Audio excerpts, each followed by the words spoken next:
thought I would just have a quick cup of tea with you this morning, kind of off to the side of my desk. That light is coming in. I still haven't figured out like the pesky light situation, so I just scooted over. I have some really great questions from you guys on my phone from the last video. Thank you so much for leaving questions. I think this is such a fun way to do it. I've been like resisting the urge to reply or really check any of these questions so that I could just like have a genuine response, so this should be pretty fun. I thought the first question I would answer, since we just found out, is the gender of the baby. We did find out just a couple of days ago, and it's been so exciting to know. It just makes everything so much more real. So the baby is a boy. We had these little boy shoes already, and we're like, oh perfect, he can wear these, it'll be so much fun. My husband's so excited. He really wanted a boy. Well, because we want two kids, but he wanted the boy first so that, you know, like the boy could be like the older protector or whatever. So he's just really excited. Like, we already have a basketball and a football and a soccer ball and all this stuff for the little boy to play with. We don't have a name yet. That's like so hard, but it's just really cool to be able to refer to him as him and just talk about the baby boy. So number one, that's like the biggest thing going on with us right now. We're so excited. So let's get into a couple other questions. This one says, what are your favorite Teachers Pay Teachers products / stores? Well, since I teach middle school, it's a lot harder for me to find things on Teachers Pay Teachers. It's really elementary heavy. But for English, I have found a couple of really cool things. I did a whole video actually on this unit that this girl made. I think her username is Miss Teacher LA, and it was a whole unit on the book Farewell to Manzanar, and that's the novel that I teach to my 6th grade English classes. And that one was amazing, and there are other things in that girl's store as well. It was just not things that I teach in my class, but I would check out her store for sure and see if there's anything that you could use in there, because it's such high quality, really complete, really thorough. I just loved it. But I think Teachers Pay Teachers is like the best, most brilliant idea since sliced bread. They have conferences, they have people who are making a ton of money on that, as they should. I mean, some people just make incredible worksheets and units and stuff, and why not share that? And hey, as a teacher, I'm willing to pay a couple bucks to use somebody's really cool worksheet. I have a few things that I've created that I'm trying to get up on Teachers Pay Teachers as well. I have a few things that like aren't that exciting, but trying to get a little bit more up there myself. Another question asks, what is your master's degree in? My master's is in history. I was saying in my last video that I just have one more thing to write. I just have to write my thesis, which is gigantic, but at least it's only one more thing. Here's another good question. Do you have any fears or anxieties with pregnancy or even beforehand? And if so, how do you cope with that? I did start to have fears before we even got pregnant, before we even tried to get pregnant, that like I wouldn't be able to, or that like something would go wrong or I would miscarry. And I think that was just kind of an attack on my brain, an attack in my spirit. I'm usually not a very fearful person, but you know, when it comes to babies, that sometimes just like opens a whole new can of worms. So I let myself kind of think about those things for a few days, and then I just started to realize that, like, you know what? We will get pregnant. I know we will. I just had faith that we would. I just believed that we were meant to have kids and raise kids. And if for some reason we didn't get pregnant, that we would adopt and we would do foster care or something. So I just believed that and just stopped thinking about what if it doesn't happen, because I knew it was going to. And then I just kind of started thinking about how like right now, like my baby is in my tummy, and that's the safest place that he can be right now. There's nothing from the outside world that can really affect him. I can't lose him, he can't be kidnapped, nothing like that. So if I start off this pregnancy fearful, if I start being a mom in fear and just think like, oh my gosh, how is he developing? Is everything going right? There's just never a point that you're gonna get to where you're like, okay, now I can relax and I don't have to be scared anymore. Like, kind of, you know, after those first 12 weeks, you do relax just a little bit because you have a feeling you're probably gonna carry to full term. But really, you can't relax about that until after the baby is born. And, you know, make sure that there were no complications. But then after that, what if something happens in his crib? What if something happens when he goes to kindergarten? What if something happens when he's crossing the street? Like, there's never going to be a point where I can stop worrying. So I might as well just not start. I might as well, you know, just have faith that everything's gonna be okay and just do my very best to, you know, I'm keeping myself healthy. I am trying to not consume anything that could possibly harm the baby. And when the baby's born, we'll do everything we can to keep him safe. But I'm not capable of keeping my baby 100% safe, or my kids 100% safe ever. So I can't start this journey as a mom in fear. I just have to believe that things are gonna be okay and do my very best and kind of move on from there. It doesn't really do me any good to worry constantly, and it won't do my son any good to worry constantly. But I think that's a really common question. That's a good question. Another one, I get this a lot. Do your students know about your social media and YouTube? Yeah, some of them do. Some of my kids in class totally know about it, like the girls that helped me make my little teacher fashion video thing. And I'll randomly just have kids say like, I watched one of your videos this weekend, your December favorites or something, and I'm like, oh, cool. But for some reason, like the kids who watch like most dedicatedly are kids that I don't actually have as students. I have a few kids that they like always come up to me and like ask when a new video is coming or whatever, but they don't actually have me as a teacher. Because I think if you have me as a teacher, you don't really want to watch my videos all weekend long because you're kind of sick of me. You had to see me all week long. So I don't really put it out there very much, but it is out there and kids do find it sometimes, but I just try and kind of like brush it off. And it ends up just not being that huge of a deal, but it is kind of funny. I think more kids follow me on Instagram than YouTube. But again, my Instagram is just like the outfit I wore to work that day and they saw me wear it in class. So it's like, it's nothing that like revealing that they don't already know. So I think at first it's kind of exciting to them and then probably the joy wears off pretty quickly. Someone else asked, how and when did you tell your students about your pregnancy? When I came back from Thanksgiving break, I had already told my colleagues like right before we left for Thanksgiving break, but I forgot to tell my students. Like, I don't know why I forgot to tell them, but I forgot to tell like first period, and then I remembered second period and I was like, oh shoot, well I can't tell just like one group because then like first period would be like, what the heck, you didn't tell us? So when I came back, as they walked in, I had the picture of the ultrasound like up on my smart board, and it had a little graphic on there that said, we're having a baby. I think it said like, I'm having a baby or something like that. So as they walked in, like they would kind of not notice it, and then they'd be like, oh my gosh, look, and they would like tap each other like, look, look, look. And then they had all these questions and they would ask if it was a boy or a girl. We didn't know at that point and stuff. So it was pretty fun. And when I came back from Christmas break, I wore a blue shirt on the first day of school. And so then when they asked if I knew if it was a boy or a girl yet, I was like, well, I'm wearing this color shirt for a reason. Somebody asked the million-dollar question, what baby names are you thinking of? We don't know. We talk about it all the time and try and think of boy names. It's so hard. We have like 2 girl names kind of set aside for later, or like if it was a girl. But boy names are just so much harder. I don't know why. Almost every single boy name that somebody suggests, like I have a student that has that name and I like can't get that kid out of my mind. And usually they're an annoying kid. Like, annoying kids have cute names for some reason. Both my parents were teachers, and actually all of us ended up being girls, but they thought that my youngest sister was gonna be a boy. And at that point, like, you know, they just could not think of any boy names that weren't already like tainted. So if she had been a boy, her name was gonna be Hank, because they had never had a Hank before. So my dad suggested Hank, so I don't think that's what we're gonna go with, but we're still thinking. I don't know yet. Here's another good question. How much time does it take to make lesson plans for the different classes each week? Quite a while.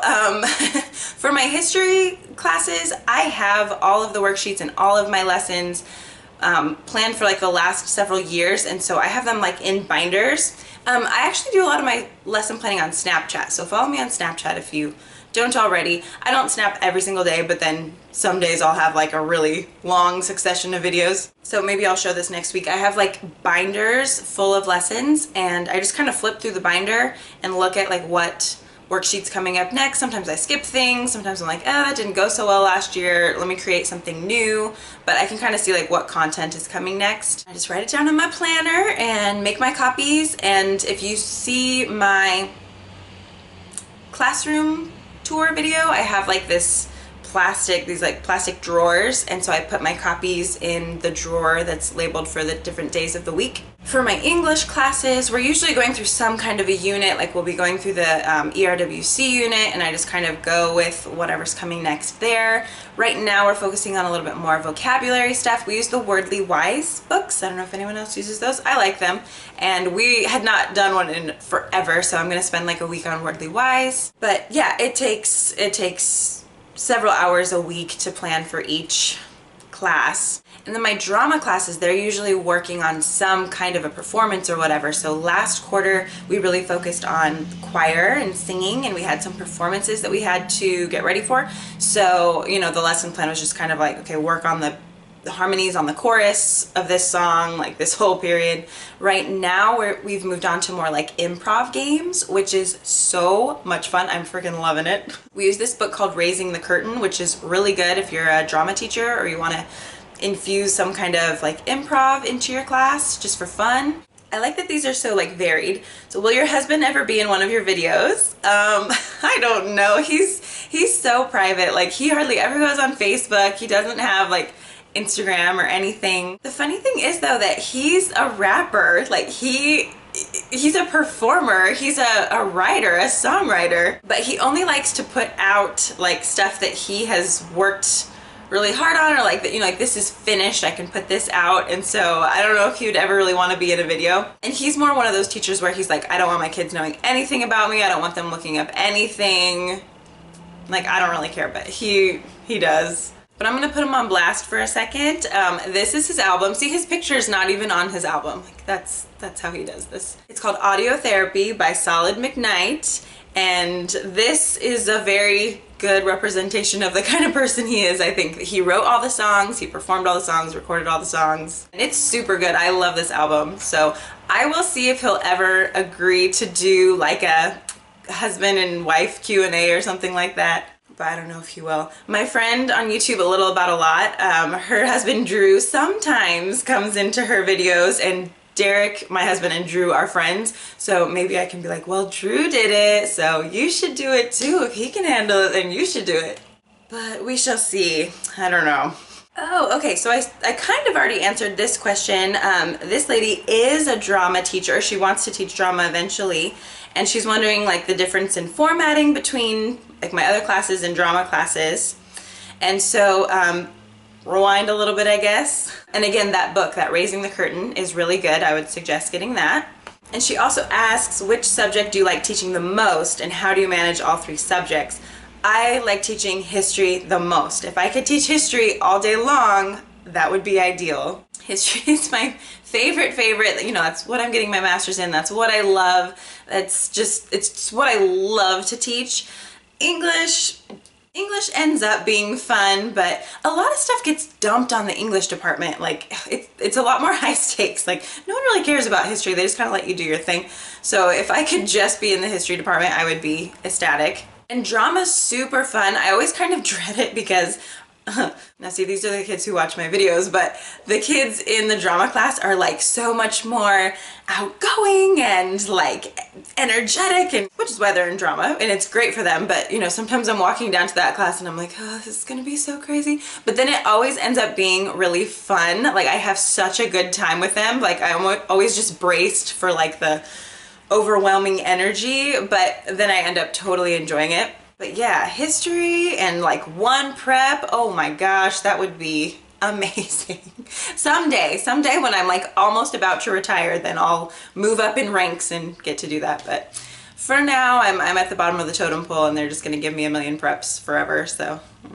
And by the way, I probably like shouldn't admit this on camera, but I don't always manage. Sometimes I totally drop the ball on things. There's so many requirements that I have to remember. Like before Christmas break, we were supposed to do a benchmark with the English classes, and they just came around to like ask me my scores, and I was like, benchmark? What benchmark test? And like, that one you were supposed to take this week? I'm like, oh. Yeah, we didn't do that. I forgot. For history, we were supposed to have like these essays we brought to a training, and I was like, oh, we're supposed to collect those? I did not collect them yet. Like, I just start to drop the ball on things. There's only so much that you can pile on top of one teacher before they start not doing everything well, and I'm kind of at that point, so I don't want anything else dropped on my shoulders. I think it's a lot better to have less things and just focus on those things and do them really, really well. How did you handle keeping your pregnancy on the down low through the first trimester? I just wasn't showing, so it was pretty easy, and I wasn't like throwing up all day or anything like that either, thank God. So there wasn't really any way for anyone to tell, so I just didn't say anything. Did you tell your department or administrator? I did tell my administrators and the school nurse after like, I think when I was about like 10 weeks, just because I was having to like take half days to go to the doctor and stuff like that, and I just wanted them to know why. Did your students notice anything different? I don't think so. I was definitely more moody, and I was more like snappy because I was just like hormonal and tired and not feeling good. But I think they just thought I was mean. Thought I was a grouch, which, you know, is fair. That's true sometimes too. Some of the questions are kind of similar, so I'm just skipping over the ones that I've kind of already answered, but the last one says, what is your favorite US history subject or history subject in general? In parentheses, I'm glad I'm not the only history nerd. You're definitely not the only history nerd. I'm a huge history nerd. So my favorite thing to teach so far has been 10th grade world history, because you get to do World War I, World War II, Vietnam, Korea. Like, it's so interesting, and you can go from so many perspectives. You kind of cover the same topics in 11th grade US history, but it's much more, you know, US focused. But oh my goodness, I loved teaching both of those classes actually. I just love the content. I think it's, I mean, I would like cry when I was teaching about like World War I and all the people who died, and people couldn't get the bodies back, and they had to set up these memorial sites in France, and like it's just such an incredible topic to teach about. So I love that, but my favorite thing to study, obviously, is Virgin Islands history. So I should give you a little background about this. So my husband's family is from the Virgin Islands. His dad grew up there, lived there for a long time, and his dad's grandfather is this guy named Rocha Francis, who's really famous in the Virgin Islands. There's like a statue of him and like a square named after him. And he is known as the father of the Organic Acts. He's like a civil rights leader in the Virgin Islands. The way that I first heard about him, they said he's like the Martin Luther King Jr. of the Virgin Islands. And I was like, what? We have this in our family? All right, I need to, like, you know, next time I have to write a paper, I'll just focus on him, and let me just write at least one paper on him. But then throughout my master's, I was like, this is so interesting. I'm switching my whole thesis and focus and everything to learning about Rocha Francis in the Virgin Islands. So what had happened is that the United States bought the Virgin Islands from the Danish, but when they purchased the Virgin Islands, they did not make the islanders citizens of the United States. They were just like a possession. So also this time in US history is really interesting to me, where the United States is kind of expanding, and this imperialism going into like Guam and Hawaii and the Philippines, like, because it's inconsistent with what they were telling the rest of the world to do, but it's kind of an expansion of like manifest destiny. Like theoretically, like it's just an interesting topic because it's so inconsistent, yet it was so widely accepted. So anyway, in the Virgin Islands, Rocha Francis was, you know, and he's a shoemaker. He was the grandson of slaves. He did not have a great education, but he taught himself everything about the U.S. Constitution, the Declaration of Independence, the laws that they have in the United States, and he was like, this is not fair. We should have the rights that US citizens have under the Bill of Rights. We should have free speech. We should have freedom of press. He started a newspaper called The Emancipator, and I went to Washington, D.C. last year and got a bunch of the original newspapers that he published. It was like, so like my most prized possessions. He would travel to Harlem pretty often and kind of work with the leaders of the Harlem Renaissance. He was really different from them. Like, he didn't want to separate himself from the United States. He just wanted the United States to live up to these claims that they make in the Constitution and in the Declaration of Independence, and he wanted those rights for his people. And this is the 1920s and 30s, when it's still legal to lynch black people in the South, and he wrote legislation for Congress and brought it to a Senate hearing in Washington, D.C. He worked in tandem with the ACLU, and he presented this legislation for citizenship for the people of the Virgin Islands. He was incredible. And then there's this judge on the Virgin Islands, because it's like a Navy government, and they can kind of do whatever they want. And he would even say, like, these men who rule us they're white and they're Southern, and that's a problem when your entire population in the islands is black. So he would get arrested all the time for libel if he said anything negative about like police brutality in his newspaper. He would get arrested like over and over again, and he asked for a jury trial, but since he wasn't a citizen, the judge refused him a jury trial. So this same judge would get all of his cases and just, declare him guilty every single time. His story is so crazy. And then, eventually Rothschild Francis fled the Virgin Islands for New York and just lived there for the rest of his life and kind of hid. I know everything about his life that there is to know, but I've tried to dig up stuff on him when he moved to New York, and there's like almost nothing. He got like a new girlfriend, and I found his address. I know where he lived and where he died, but the other thing about that is that he left his family in the Virgin Islands. So like my father-in-law, for example, they never had a very positive view of Rothschild Francis, because they're like, yeah, that's my grandfather that I never met because he left us and abandoned us and never came back to the Virgin Islands ever. Like his mother, so Rothschild Francis's daughter, never spoke about him. She hated him probably. And I understand that, but now I'm like, okay, but do you know why? Do you know why he had to leave? Let me explain this to you. There's so much more to the story. So I've spent like the past 5 years basically researching Virgin Islands history, everything there is to know about Rothschild Francis, the leaders of the Harlem Renaissance, ACLU, kind of U.S. policy at the time, the U.S. Navy. When I turn my thesis into a book, I'll let you know, or into a movie about Rothschild Francis, I'll let you know. It's such a cool story. And I am carrying Rothschild Francis's great-great-grandson. I'm married to his great-grandson. Like, this is just nuts to me. Like, I'm going to finish this thesis and turn it in and then give birth to a descendant of the topic of my thesis like a week later. Like, this is crazy to me. So I love this stuff. I know most people kind of like hate the process of going through their master's and they just take a couple classes, get it done. But this is why it's taken me 5 years, because I'm trying to do it really well. I want this to be something that I can publish. I'm working with a few professors who are like, yeah, this could be in an academic journal.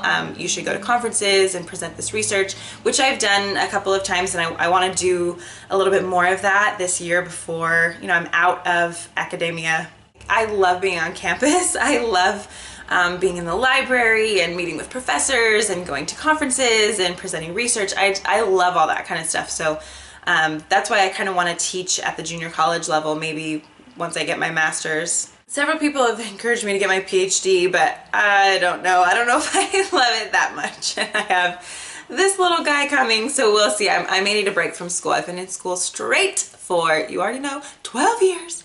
So I may need a little break after I write this thesis, but then I would like to just kind of work on that story and work on that research, maybe outside the parameters of school, and just kind of do a little bit more with it for my own use. Actually, I'm looking at it right now, this just reminded me, but Rothschild Francis used to write to W.E.B. Du Bois. Like, he wrote to all these amazing, famous Harlem Renaissance leaders, and he painted W.E.B. Du Bois a picture for a New Year's present of a guy standing next to like this plant in the Virgin Islands, and sent it to him. So I got a copy of that, and I made like high quality copies of it for everybody in my husband's family, and like framed it and gave it to them for, I think for Father's Day last year. I gave it to like all Derek's brothers and his dad, and so like that was really cool. Like, I'm just finding out cool things that I think help his family kind of like establish their identity, and like who, it's interesting to know where you come from. So many people are doing all this Ancestry.com stuff and everything now, It's so cool. Like Rothschild Francis's father was a musician. Actually, so was Rothschild Francis. And my husband does music. Both of his brothers do music. His two brothers were in a rap group like back in the 90s or something. And now one of them's a worship leader. Like that's where this all came from. You know, like this is in your blood. This is in this island blood that you do music and you do beats and stuff like that. I just think it's awesome to know where you came from like that. So I need to now switch my focus and like study my own family and see what else I've got going on. But so far, Virgin Islands and Rothschild Francis has just been my thing. So that's my super long answer to what kind of history do I like? Be careful to ask me those types of questions. You might get more than you wanted. Okay, I have to get going. I'm going to meet my friend who was my very first teaching partner the first year that I was teaching US history. She also taught US history and we planned together all the time. Love her. We're gonna go meet for lunch in LA, so I gotta leave right now. Again, thank you so much for your questions. We'll have to do this again soon. It was fun. I liked it. So I will see you in my next video. Have a great day. Bye.